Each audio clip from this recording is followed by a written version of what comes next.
Hello दोस्तों, ये हमारा फोटोसिंथेसिस लेक्चर सेकंड है और इस लेक्चर में हम देखने वाले हैं red drop effect and the photosynthetic pigments.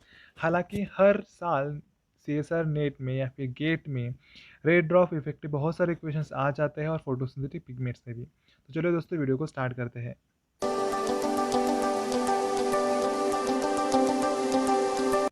तो चलो हम पहले देखते हैं रेड ड्रॉप इफेक्ट हालांकि है क्या।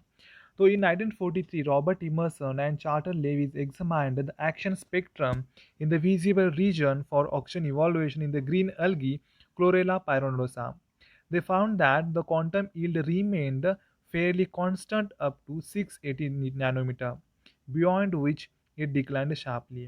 तो दोस्तों, Robert Emerson and Charter Lewis ने इन 1943 एक एक्सपेरिमेंट किया था एक अलगी के ऊपर, क्लोरेला पायरोनोडोसा के ऊपर। तो इस एक्सपेरिमेंट में उन्हें पता चला कि जो क्वांटम यील्ड है वो शार्पली डिक्लाइन हो जाता है after 680 nanometre. The drop in the quantum yield in the far red region of the spectrum was called the red drop phenomenon. तो जो क्वांटम यील्ड ड्रॉप हो रहा था वो कौन से रीजन में था? वो फार रेड रीजन में था। वो कौन से रीजन में था? फार रेड रीजन में था, इसीलिए उसको क्या बोलते हैं? Red drop effect. This suggests that the light with the wavelength greater than 680 nanometer is much less efficient than the light shorter wavelengths। जो हालांकि जो वेवलेंथ होती है 6 नैनोमीटर के ऊपर, वो क्या होती है? मच लेस इफिशियंट होती है than the light shorten wavelengths. Quantum yield is the number of action molecules produced per photon absorbed. Quantum yield मतलब क्या होता है? Quantum yield is the number of oxygen molecules produced per photon absorbed. तो उसके बाद हम देखेंगे pigment system actually होता क्या है। तो पिगमेंट सिस्टम में actually in all natural photosynthetic systems pigment molecules are bound to proteins forming pigment protein complexes. This is called as a pigment system, or it is also called as a photosystem. The pigment systems have two components, that is photochemical reaction and antenna complex. तो पहले हम देखते हैं what is photochemical reaction. तो photochemical reaction में to reaction centres होते हैं। पहला तो फेरस सल्फर टाइप्स का होता है first, and pheophytin quinone type second होता है। एंटीना कॉम्प्लेक्स में it carries light harvesting complexes, it capture the light and feeds it to reaction centre by process called as the resonance energy transfer. और उसकी जो size होती है 200 to 300 पर chlorophyll होती है। अभी फोटो सिस्टम फर्स्ट एक्चुअली है क्या? तो photo system first is actually the is also called as a PS1, is a protein complex that uses light energy to mediate electron transfer from plastocyanin to ferredoxin. ये हमें याद रखना है कि photo system first का actually energy transfer कहाँ से कहाँ की जाती है? इलेक्ट्रॉन। सो प्लास्टोसाइनिन से फेरोटॉक्सिन का हो जाता है। It has FES type of reaction centre. ये भी हमें याद रखना है। हालांकि सेक्शन बी में इसके ऊपर क्वेश्चंस आ जाते हैं कि फोटो सिस्टम फर्स्ट में रिएक्शन सेंटर कौन सा होता है? तो FES। It contains several proteins, chlorophyll A molecules, carotenoids, phyloquinones, ferrous S centers, and other cofactors.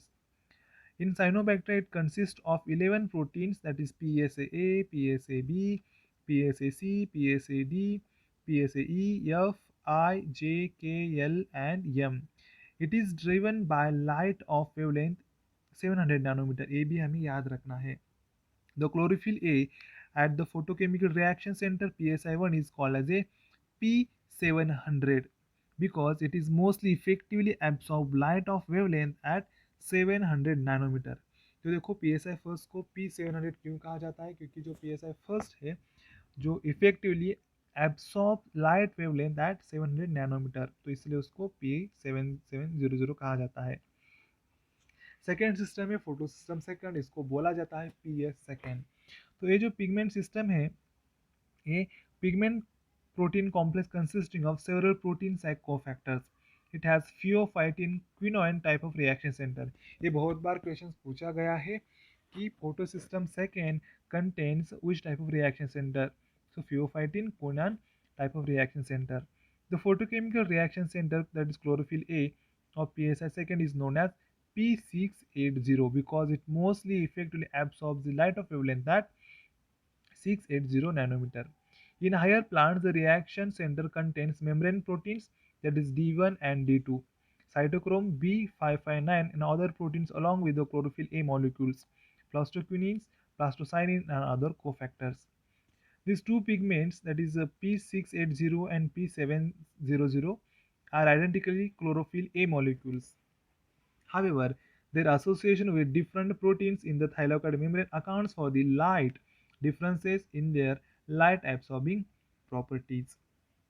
अभी देखेंगे हम कि PSI first and PSI second का डिस्ट्रीब्यूशन कहाँ कहाँ पे होता है. The two photosystems, that is PSI1 and 2, are distributed differently in the thylakoid membrane within the chloroplast. देखो अभी हमें याद रखना है कि PSI first and PSI second कहाँ पे मौजूद होते हैं. तो thylakoid membrane of chloroplast. PSI first is found almost exclusively in non-appressed membranes of grana thylakoid and stroma thylakoid. PSI second located predominantly in the appressed membranes of grana thylakoid. तो चलो दोस्तों, PSI first जो है ग्राना thylakoid membranes में होता है या फिर स्ट्रोमा थाइलाकॉइड में, एंड जो PSI सेकेंड है वो ग्राना थाइलाकॉइड मेम्ब्रेन में प्रेजेंस होते हैं. अभी देखते हैं स्टेजेस ऑफ फोटोसिंथेसिस. तो फोटोसिंथेसिस हालांकि दो स्टेज में होती है, एक तो लाइट रिएक्शन, दूसरा होता है डार्क रिएक्शन. तो लाइट रिएक्शन है, it is light dependent reaction है, और जो dark reaction it is light independent reaction है. लाइट रिएक्शन ग्रैना में होती है और डार्क रिएक्शन स्ट्रोमा में होती है क्लोरोप्लास्ट के. Light reaction it is a photochemical reaction, हालांकि डार्क रिएक्शन केमिकल रिएक्शन होती है. लाइट रिएक्शन में ATPs फॉर्म होते हैं, NADPH भी फॉर्म होते हैं. हालांकि लाइट रिएक्शन में ATPs और NADPH का यूटिलाइजेशन हो जाता है. लाइट रिएक्शन में ऑक्सीडेशन ऑफ वाटर हो जाता है और डार्क रिएक्शन में रिडक्शन ऑफ CO2 हो जाता है. तो ये हम प्रोसेस देख सकते हैं यहाँ पे, light reaction and dark reaction कैसे होता है इन chloroplast. So this is all about the photosynthesis second lecture, their photosystems, pigments and ray drop effect. Thanks a lot.